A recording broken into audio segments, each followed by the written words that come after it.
If Froggy went a courting and he did ride, and he had a sword and a pistol by his side, what would happen next? He would need a carry permit or he would get arrested. Yeah, you're not wrong about that.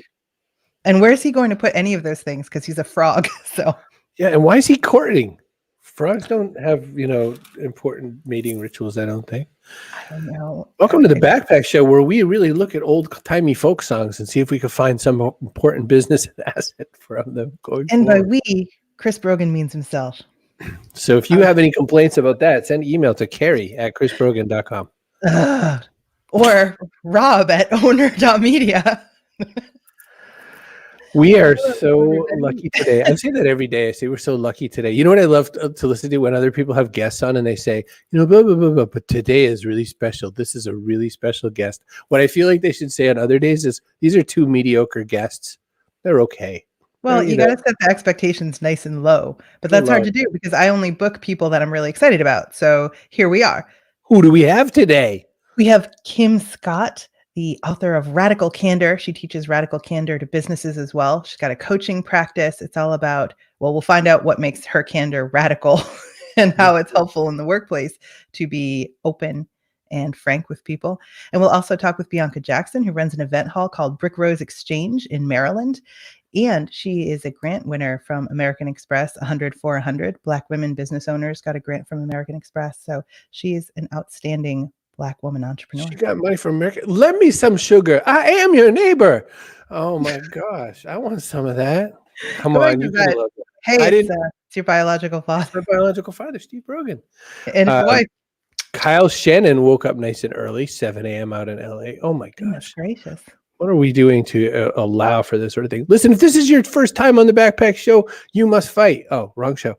Listen, you have to comment. Please say hi. I won't know you're here. Kerry won't know you're here. We're all alone. Please leave a comment. We're not alone. We have Bianca and Kim here. Oh, well, the four of us can talk. And everyone, like Kate's here. I mean, we're not totally alone. So the Backpack Show is all about bringing you insights into success from unusual places. You won't find the usual guests here that you see on other business podcasts. We go far afield and bring you people whose life and endeavors and success can teach you some fun lessons about how to succeed in your own right. Tell us more. Hi, everyone. Tim Kitzrow from NBA Jam and NFL Blitz, welcoming you to The Backpack Show. Your hosts, Chris Brogan, Kerry Gorgone, Boom Shakalaka. Backpack Show. I don't know if it's snowy Maine and snowy Boston. Oh, Kermit. Kermit's always a big hit. He draws a lot of attention given that there's all these other Groots and Batmans. He's giant and green. He is. It's not easy being green. Listen, business show. One of the things I was thinking about right as we were starting this today for no particular reason is I said, everybody make sure you say hi and tell us you're here, and half the audience closed the window. I don't know what that means. Like, what's that telling me? Like, I mean, you scared them. They're afraid that they'll be visible somehow. But no, we will show your comments if you turn up and comment. Right. We love seeing you. So super good. Hey, Carl from Alexandria, down the street from Bianca Jackson. Exchange. Yeah, that's right. You can swing by BrickRose Exchange. It's right in your hood. All right. Listen, we got to do something that I almost always forget to do, really for real. Sponsors by cbrogan.me/StreamYard. You can make a show just like this. You could have a show. There could be the BrickRose Exchange video show. cbrogan.me/StreamYard. You just have to have a Bianca Jackson laying around. There's a few. cbrogan.me/StreamYard. Make your own show. They're a longtime sponsor of the show. Very proud and glad about that. PubSite. Authors, you've written a book. No one's going to read it unless you have a really cool website to put it on. PubSite takes just a couple hours to put together. You don't have to wonder which kind of website you need. You don't have to wonder what it takes to be a good author online. They do it for you. You get a 14-day free trial, which you'll waste 13 3/4 a day. Then you have to pay $19.99 a month. And when you do, boy, you're going to be like, man, I'm so glad I'm paying this money because this site's making my book. Really easy to use. Really super easy. And specifically made for authors. So go check it out. A couple hours later, you'll have the site put together, publishsite.com. And if you want them to make it for you, $4.99 US, burp not included. Johnsonville. Hey, they do not just make breakfast sausages. They sponsor the Backpack Show. That means they're important people. We had Ralph C. Stair. Now. Sausage strips, they look like bacon, but Yep. taste like sausage, and they work better than bacon. You know how bacon gets all wrinkly and gooey and stupid? Not sausage strips, because they're formulated by humans who know lots better than nature. What do you think a pig knows about making bacon? Nothing. So humans Weirdo. Why would they want to know? Even if you asked a pig, hey, how do I make bacon? They'd be like, I don't know. Because they're not stupid. They don't want to make right. Johnsonville sausage. I feel extra peppy today. You are so punchy. We have incredible guests. I had incredibly bad sleep. Wee. Hello, Jonathan. Hey, Jonathan. Oh, so glad to see you. Oh, your dad twice from YouTube and Facebook. Aw. Thank you for pumping up and fluffing my numbers, Dad. That's always good. All right, listen, I think we're gonna start with Bianca Jackson. That means, Kim, if you got to pee, now's your time. I'm grabbing Bianca Jackson because I want to talk about this. You have a physical business. You have BrickRose Exchange, which is an event venue, Bianca Jackson. We're in a quarantine where everyone's saying stay home. You're in the wrong business. But you're not, are you? No, I'm not in the wrong business.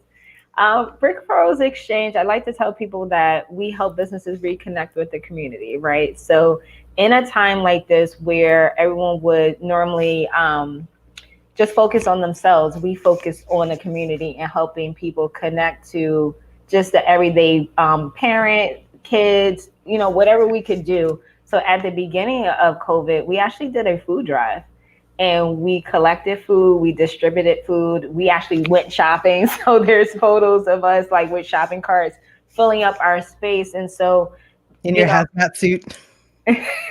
Well, no, actually, if you remember at the beginning of it, no one really knew what was going on, right? It was just like everything was just shut down. So no one was wearing masks, no one was really wearing gloves. It's just like, okay, stay in your homes.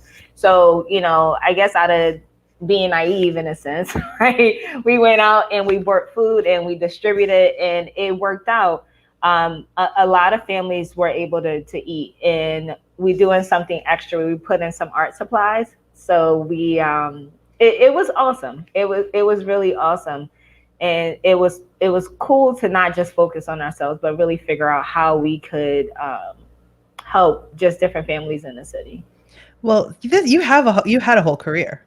Right. So let's talk about how this happened in the first place, where you're like, what I want to do is leave my very successful career and go start an event venue. Yes. Yeah. How did that start? What was the origin story there? What radioactive spider bit you? Well, so I was a IT project manager, believe it or not, and I was working. Oh, thank you, connected with the community. I was an IT project manager, and I spent about 14 years doing that. So in the DC area, I worked for some really, really big name companies.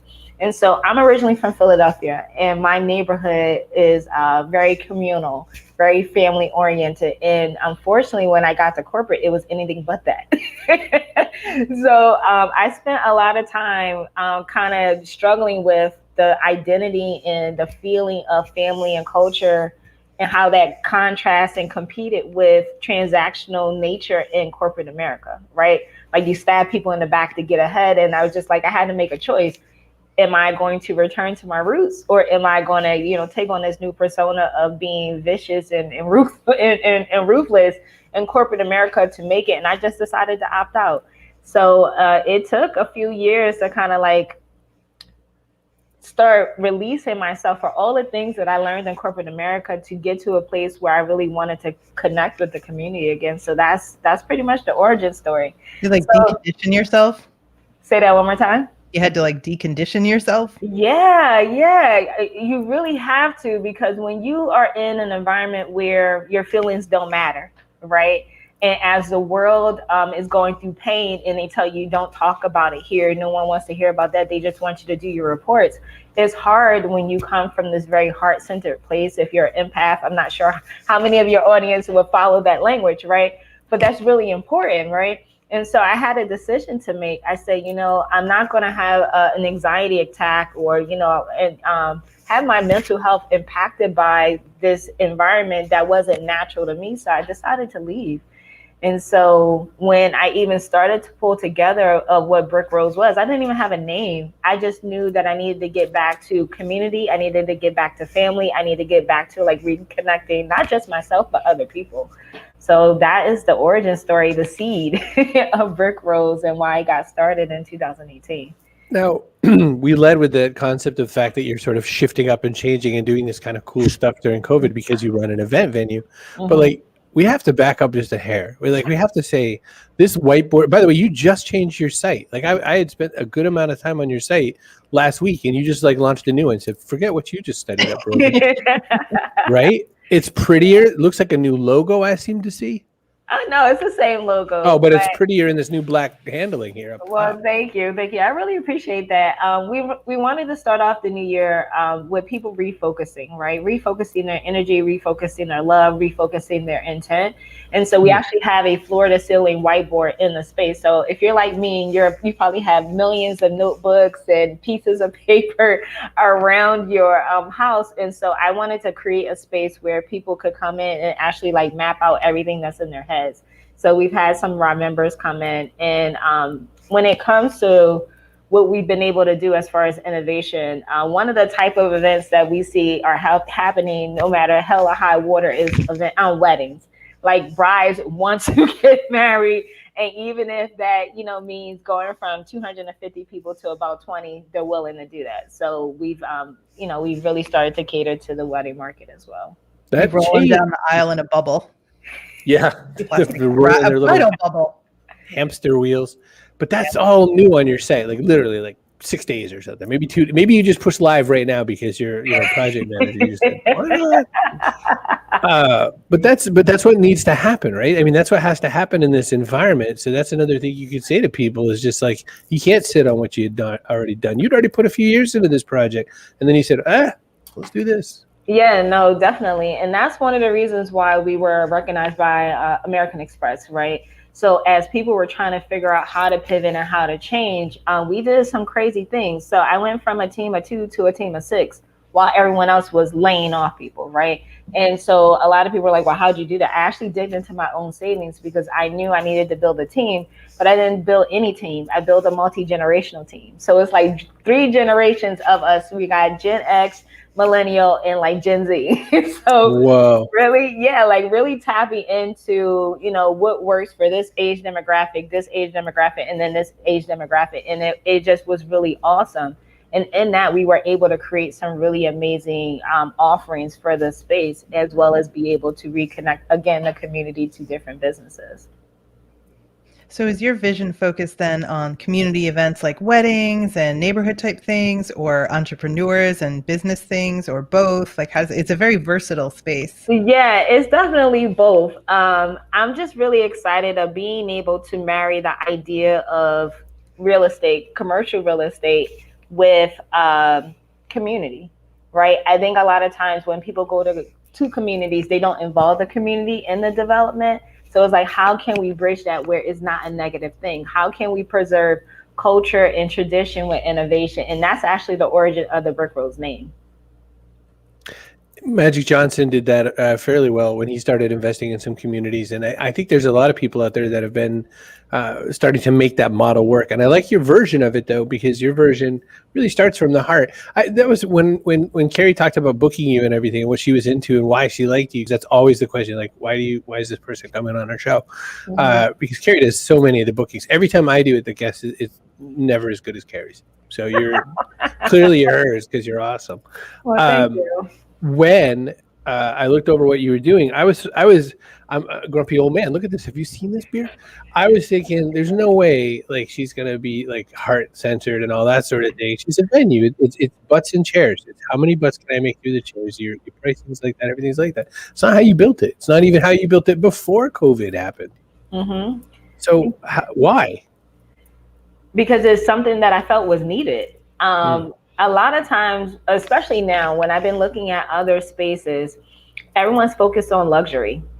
Everything has to be absolutely gorgeous, and the tall flowers and crystals and, shiny tablecloths. And it's just like, well, what if we built a space that really was an extension of your home? Like the actual building looks like someone's home. You walk through the door. Like a lot of people don't even open the door sometimes because they think they're walking into someone's house.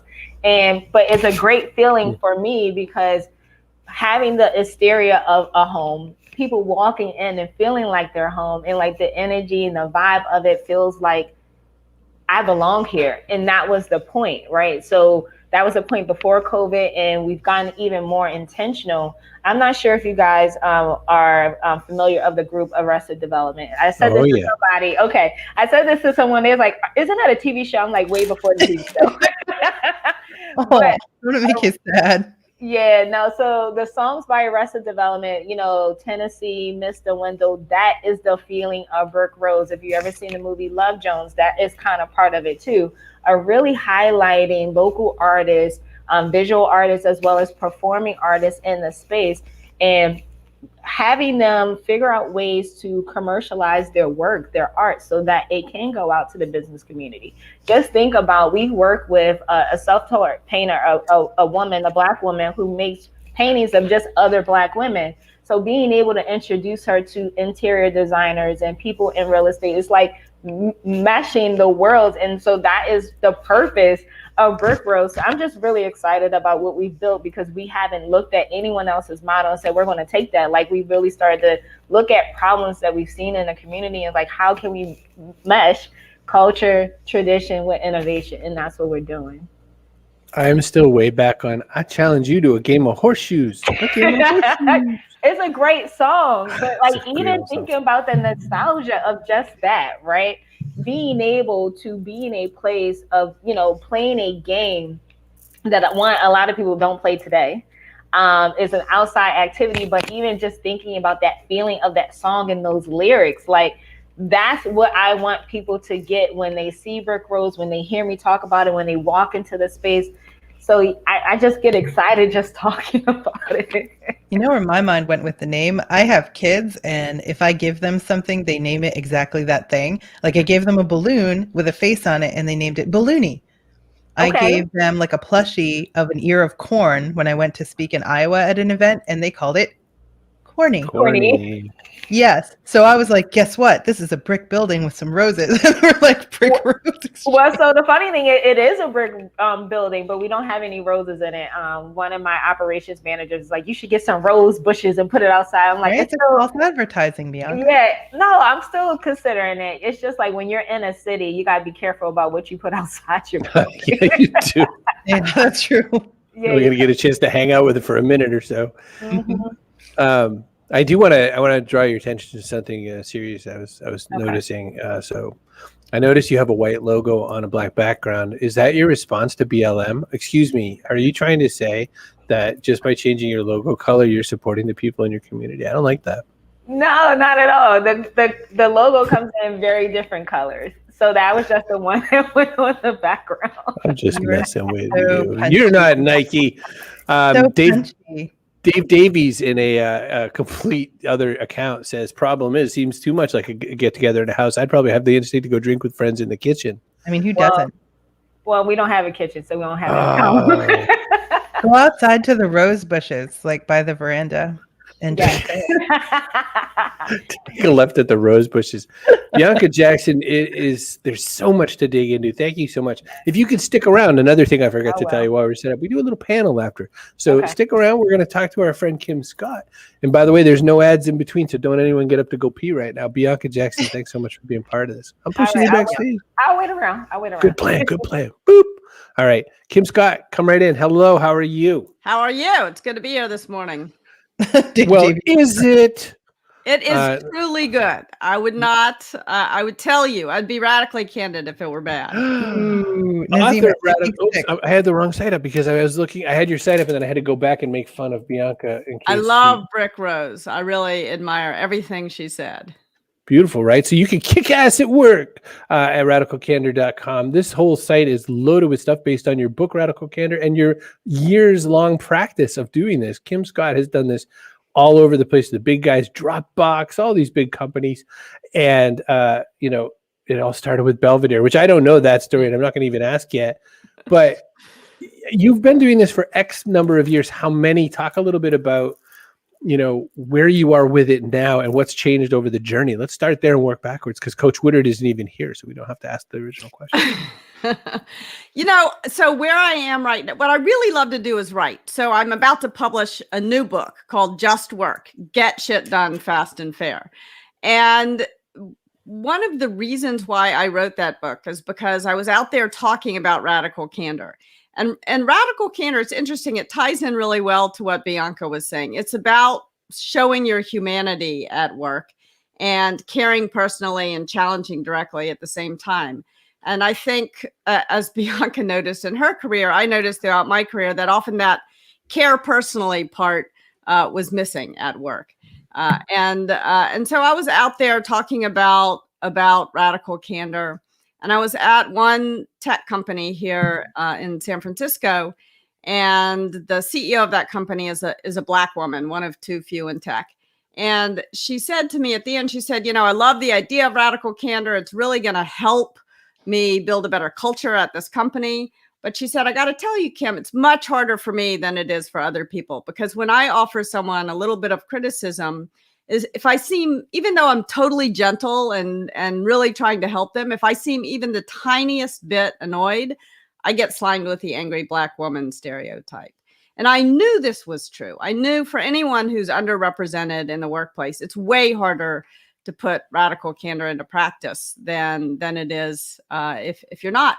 And so Just Work is about trying to think about what are the things that get in the way of creating the kind of heartfelt, cool, successful workplace that we all want and long for, I think. What are the things that get in the way? And more importantly, how can we get them out of the way?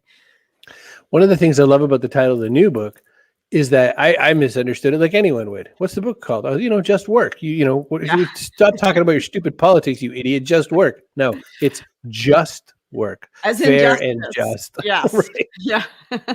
A friend of mine who's really, really smart said he got to page 150 before he got to justice. So maybe that title, sort of like there's some problems with the title Radical Candor. Maybe that one was too clever by half. I was this minute old when I figured that out. Well, listen, Kerry picks all the guests, and I give her every credit I can, because anytime I pick them, I get it wrong. But this couldn't be more dovetailed together. We're always looking for this thing that we call alchemy, where the guests never have to relate to each other. It doesn't have to be a thing. But as Bianca was explaining her journey and her project management and what she wanted to work, I was like, that's what Kim's been doing. Yeah. Oh, my brain was I saw your head nodding. I was like thinking crazy. that, like, if Bianca's company had the radical candor approach in place, we might not have BrickRose Exchange. So, well, I'm glad we have BrickRose Exchange, and I hope we would have had it, because a big part of what radical candor is about is helping employees take a step in the direction of their dreams. And it certainly seems like Bianca has taken a giant leap in the direction of her dreams. So what is the difference between like regular candor and radical candor? Why radical? Actually, to back that up, what's the difference between candor and honesty? Yes. So to me, the difference between candor and honesty is candor sort of is saying to someone, look, here's how I understand the situation. I'm really interested to understand how you understand the situation. So it's not like, tell me the truth, which kind of implies I have a pipeline to God and you don't know shit from Shinola. It's like not a great way to start a conversation. So to me, candor is more of a dialogue. It is an invitation to dialogue. Why did I call it radical candor? I called it radical candor because, as I said before, it's so rare that we show that we care personally at the same time that we challenge directly. Much more often we do one of those things or neither of them. So for example, if you challenge someone directly, but you forget to show that you care, I call that obnoxious aggression. I think there's other words for that, asshole, whatever. And then if you neither, and very often when we realize we've acted like a jerk, instead of going the right way on the care personally dimension, we just back off our challenge. And we wind up in the worst place of all, manipulative insincerity. And this is where the false apology creeps in. This is where political behavior, passive aggressive behavior creeps in. And those are the things that make work really toxic: obnoxious aggression and manipulative insincerity. And if you watch like The Office, or if you watch the HBO show Silicon Valley, or you read Dilbert, it's all about obnoxious aggression and manipulative insincerity. But in my experience, the vast majority of us make the vast majority of our mistakes when we remember to show that we care personally. It turns out, despite everything, most people are actually pretty nice. But we are so concerned about not hurting someone's feelings that we fail to tell them something that they'd be better off knowing in the long run. And that is ruinous empathy. So I called it radical candor because it's rare that you do both at the same time. And the fact of the matter is that I probably shouldn't have called it radical candor. It's a title that's prone to misinterpretation. There's a lot of confusion between radical candor and obnoxious aggression. So, to be more clear, I would have called it compassionate candor. But I don't think compassionate candor would have sold as many books as radical candor. Definitely paints a very different picture in your mind. Yeah. Yes. Kate's saying, what's the most radically candid, I think, thing someone has said to you personally? Well, I'll tell you, right before I was going to publish Radical Candor, a friend of mine read it and said, this book makes you sound stupid and insecure. So Oh my now, gosh. this was a friend of mine. And you were like, suck it. Well, it did make me, take a deep breath. But then he explained to me what he meant, and he walked me, and he helped me really change some things about the book that needed changing. So sometimes it can sound very harsh. The reason he could say it that way to me was because I knew that he cared. I knew that he was doing this out of a place of wanting me to be successful. So you want me to tell a long-winded story from the book? No. No, okay. I won't do it.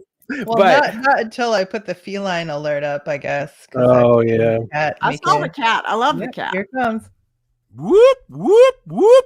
Feline invasion. I repeat, we have a feline invasion. Chris, hold very still. Do not turn your head. For the love of Pete, don't turn your head. Oh, the humanity.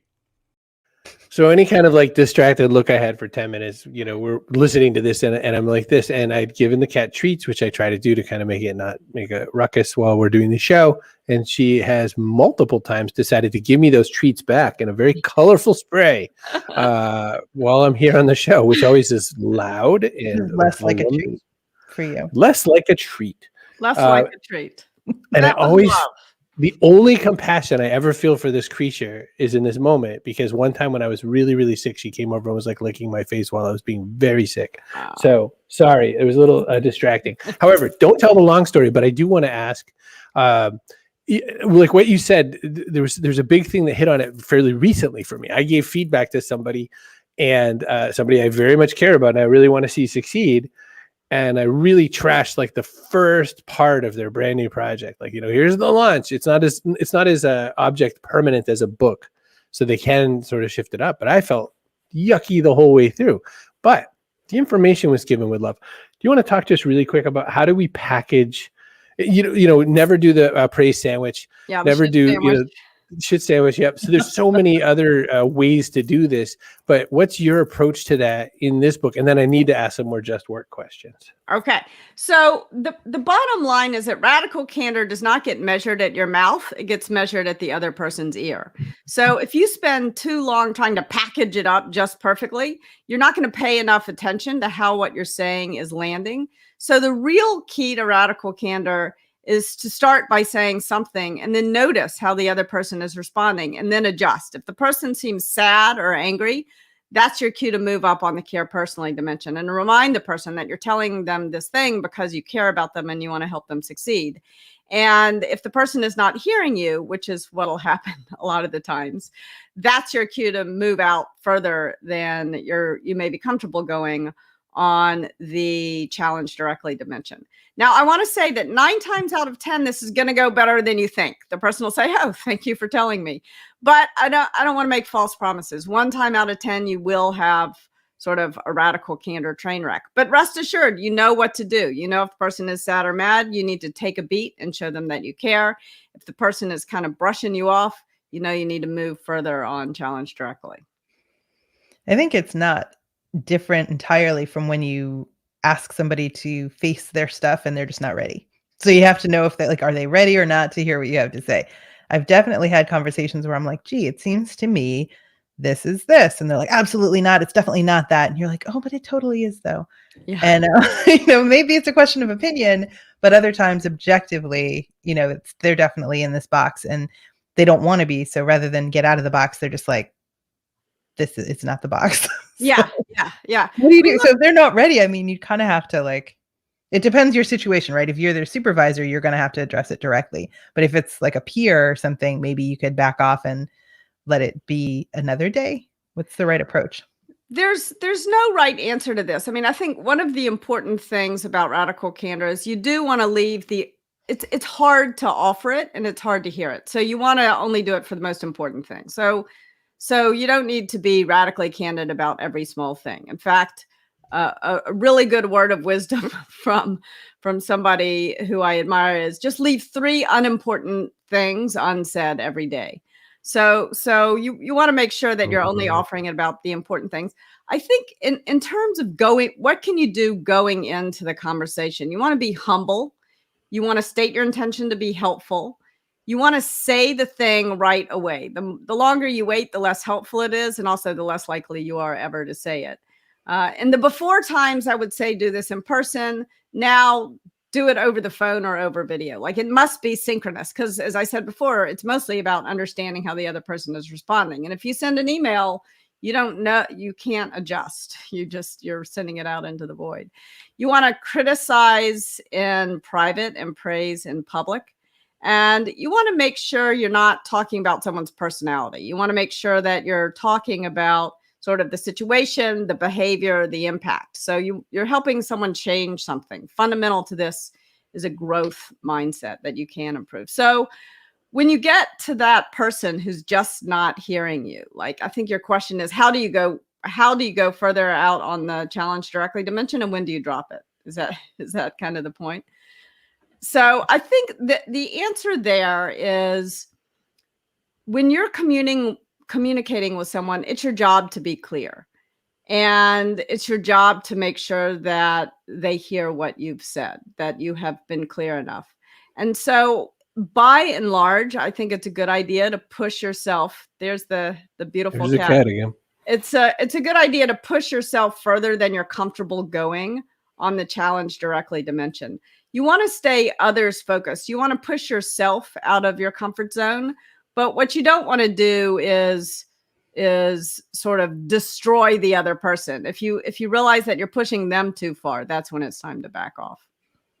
I'm going to push that cat out of its comfort zone.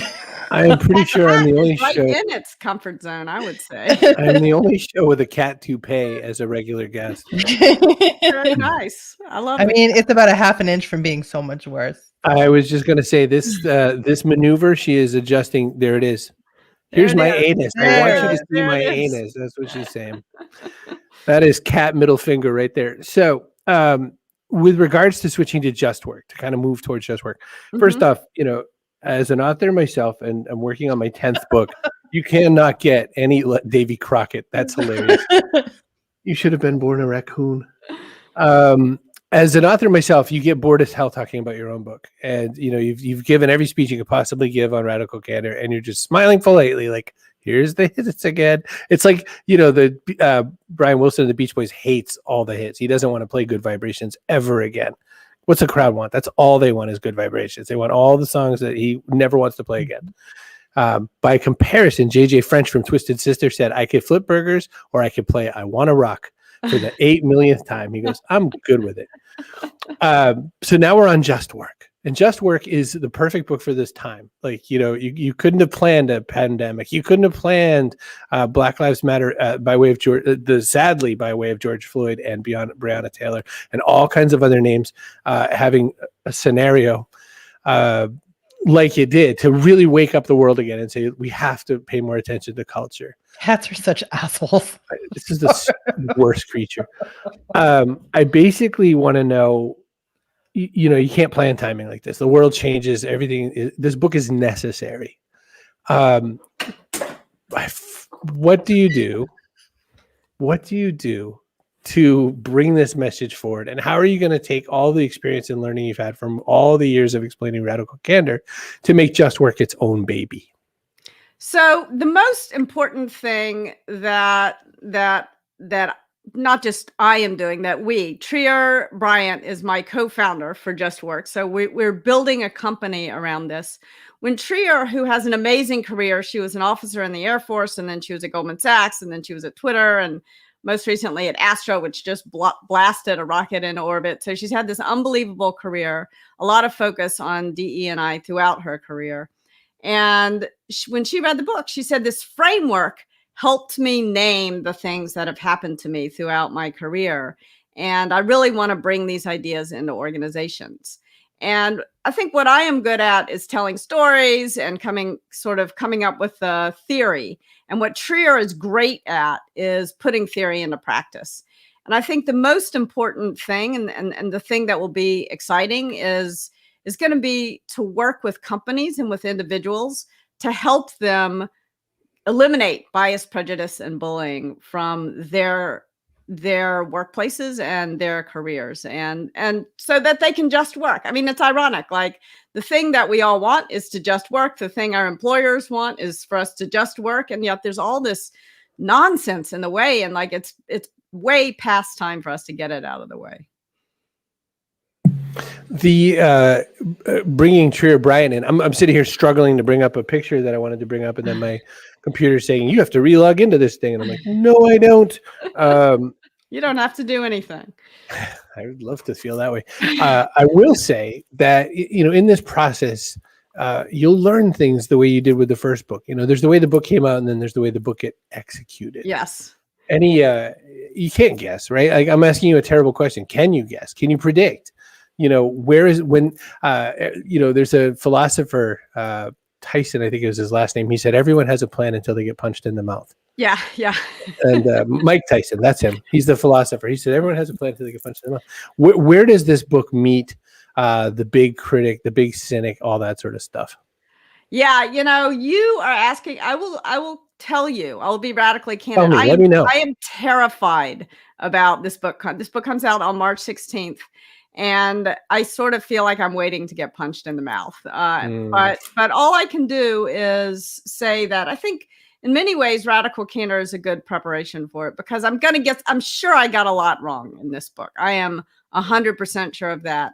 And I'm sure it's going to be painful when I hear about it, but I'm sure I'm going to learn a lot. So to the extent that the criticism that this book will get teaches me something, I welcome it. And then I'm also sure there's going to be a lot of sort of obnoxious criticism aimed at this book. And that I have a lot of great suggestions in the book for how to deal with obnoxious aggression, how to deal with a bully, like using the use statement. And so I'll have an opportunity to walk the walk in that book. You've written other books, so I mean, you must be prepared for that, because anytime a book comes out, people who have not written a book will immediately jump all over it and feel like, that's so dumb. I could have easily done that. This one's a little different, though, I think, is what Kim's going after. This is an allyship book. This is a book where we're saying a lot of stuff where suddenly a white woman is coming in to save the day, and that might be one of the fear. That's fair criticism. And in fact, when I began the book, I really was wrestling with a lot of the things that had happened to me throughout my career. Right. And when I started writing it, just as a woman, and when I started writing the book, I thought, well, I'm going to have to do a lot of research and talk to other women because not that much stuff has happened to me. And I was so in denial when I started writing that book. I was like, oh my God, shit happened to me every hour of every day of my whole career, starting with the first day of my first internship, where I'm standing by the elevator. I have an internship at a bank, and an executive at the bank walks up to me and he says, oh, you're an intern? I didn't know they let us hire pretty girls. And he didn't mean any harm, but he did a lot of harm, because I decided in that moment that I could not make my career in my hometown, that I'd never be taken seriously. And so it's like these little things that people do that really they don't mean harm. And in fact, I put it out there, I was 18 at the time. I had no idea what to say. Of course, I didn't know what to say. Who would? Fast forward 30 years, I'm the author of Radical Candor, this expert in workplace communication, and I'm writing this story, and I still can't think of what I should have said.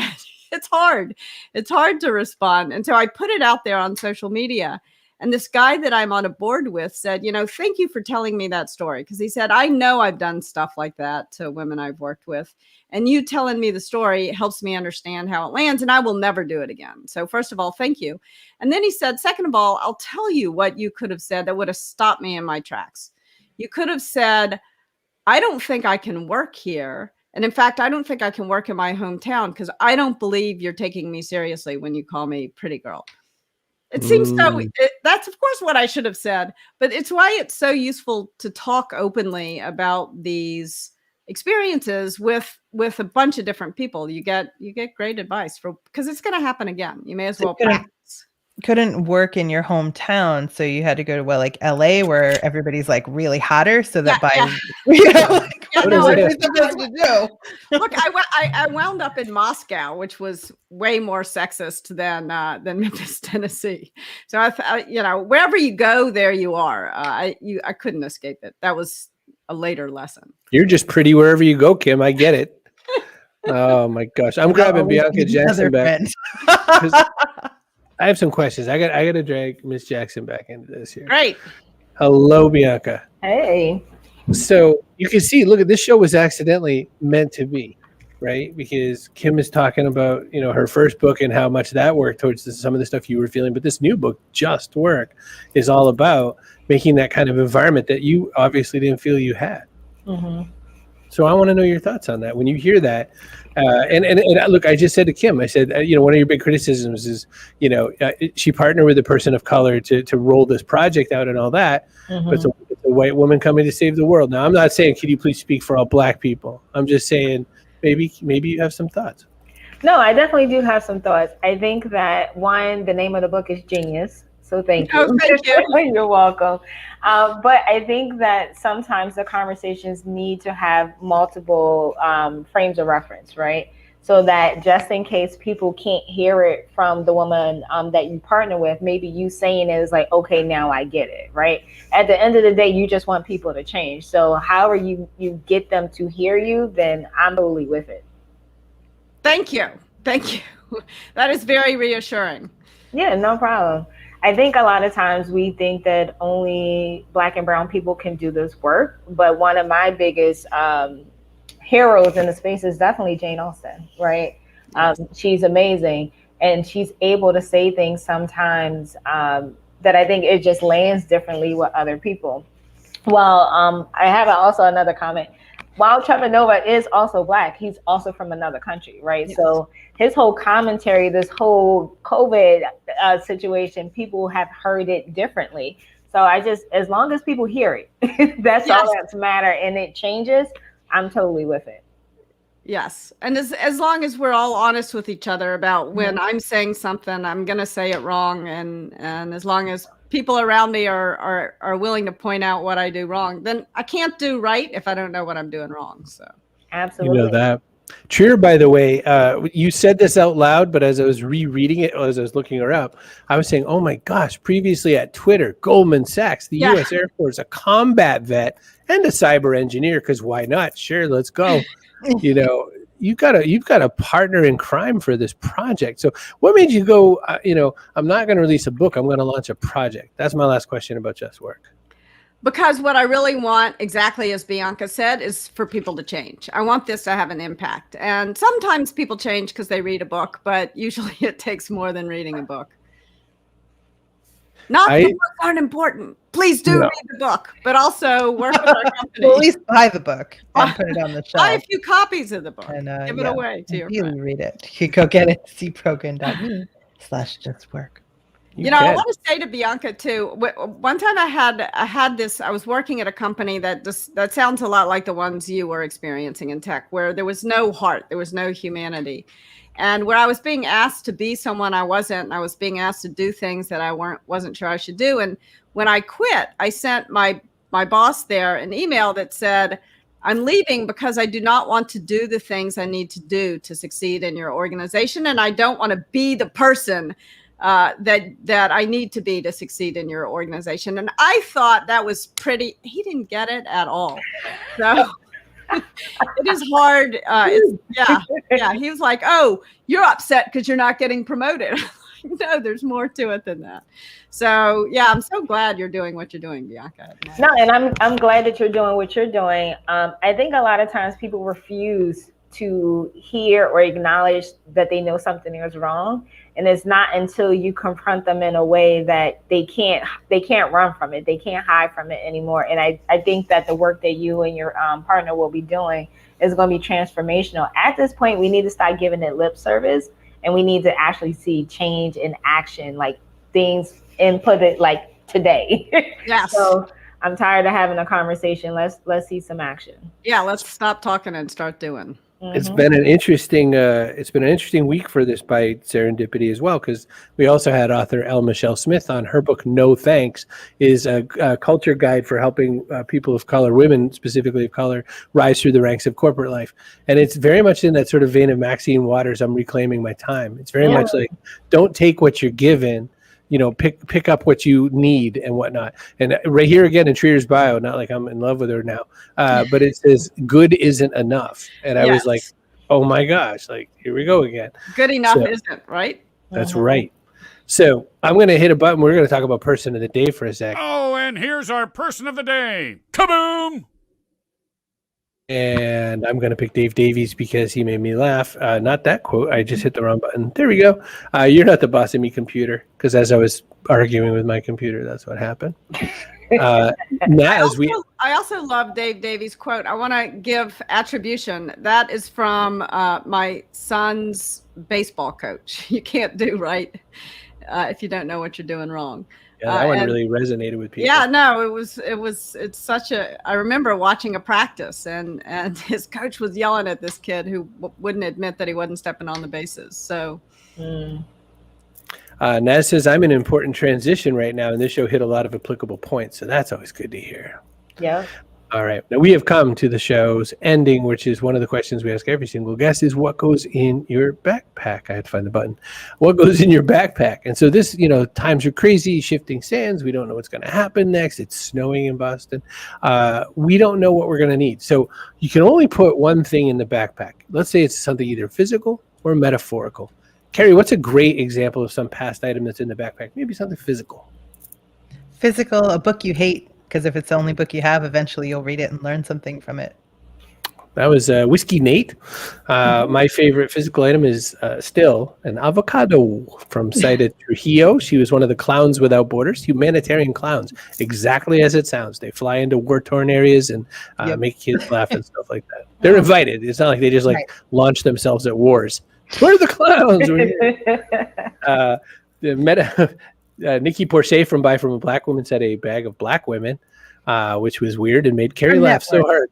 Her network. Well, not just me. That sounds bad. I did. Well, yeah, we lost it. Me and Nikki both after that because she realized what she had said, and I was like, that was a mess after that, which was bad because she answered first. So it's a whole other person's answer to go through. Oh yeah, the other guest was just sitting there smiling politely because now everyone's laughing so hard. It was kind of over. So then she says, "Kindness. Kindness goes in the backpack," and we're like, like it was bad. And so no help, Chris. I was not. Actor Horacio Garcia Rojas said pride, as in sort of like pride of where he's from. He doesn't just want to be an actor. He wants to be a Mexico City actor. And so he was really big on that. So with that as your kind of warm up, Bianca Jackson, what goes in your backpack? Vision. Vision. Mm-hmm. Not Wanda, just vision. Got it. Yeah, no, that was a terrible show. But no, vision from the standpoint of being able to imagine something even if you don't see it quite yet. Vision's a big one. Vision's a big one. I like that one a lot. Oh, Kim Scott, just on the month or so away from launching Just Work. What goes in the backpack? What goes in the backpack is like all the books in the world. Can I have like all the books, not just a book, but all the? In fact, you see a lot of books behind me, and I wondered all my life. I joked that I was buying a lot of books in case I was in house arrest, and here it is. I'm in quarantine. This is why I have all the books, because to me, books are one of the great ways of stepping into the mind of another person and having more empathy and compassion for the world. I have a very carefully curated bookshelf, and as a result, I'm now accumulating books on my desk. Uh-huh. So Very this nice. is like all around me of all these books of Nice. people that we're going to be having on, and Just past and present and future all over the bookshelf. So and a notebook that I just got. If you'll excuse my Oh. one. I Wait, love it. what did it say? Bob. Oh, nice. It was a gift. So. We promised that we would drop at least one F-bomb on the show. We did Those it. are the PG-13 rules. Got it at And the we have end. done it. I don't know Well- if your grandmother ever dropped an F-bomb, but So my grandmother had a few different ways to swear, but she was French Canadian, and so she was, relatives all over the eastern part of Canada in New Brunswick area as well as Montreal, outside of the city. And my grandmother swore, but what she thought she was being so clever was she'd say a whole bunch of words in English and then say the swear word in French. So what you figure out really quick is what the swear word is, because she's like, oh, I don't like that girl. She's fla fla fla fla foo. And you're like, oh, I better write this one down.